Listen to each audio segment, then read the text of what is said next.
The fifth point is to weave a map, which stands for milestones, assumptions, and tasks. I'll use an ice hockey analogy, although none of you clearly play ice hockey. Hopefully some of you have ice skated. So, you know, when you ice skate or you play ice hockey, there's this thing called a Zamboni, and this machine comes out and it shaves the ice and it lays down a sheet of water.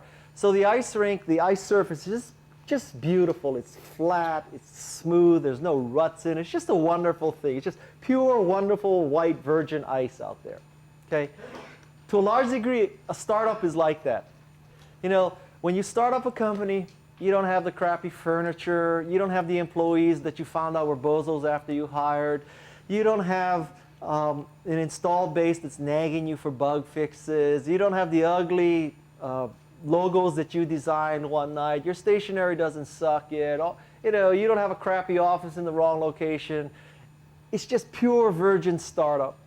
So what happens in this situation is there's so many fun things to do, like working on a logo and working on your stationery and buying furniture and looking at commercial real estate, that your priorities get all whacked out.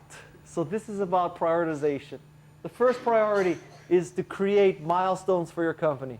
Milestones are things like finish the design, finish the prototype, first customer ship.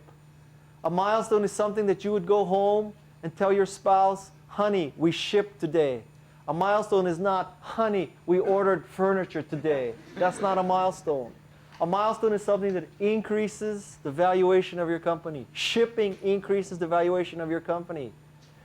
Filing for a patent trademark does not increase the valuation of your company. Create the milestones, top priority. The second thing, the A, is you need to write down your assumptions.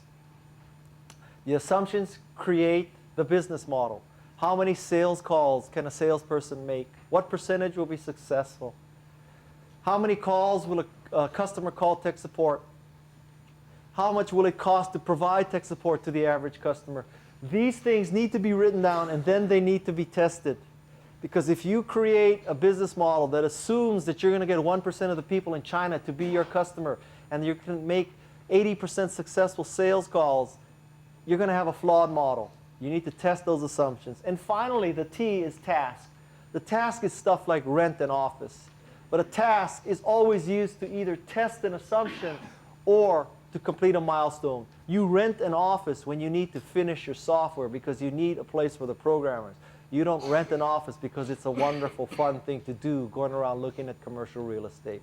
So the order is milestone, assumption, and task, a MAT.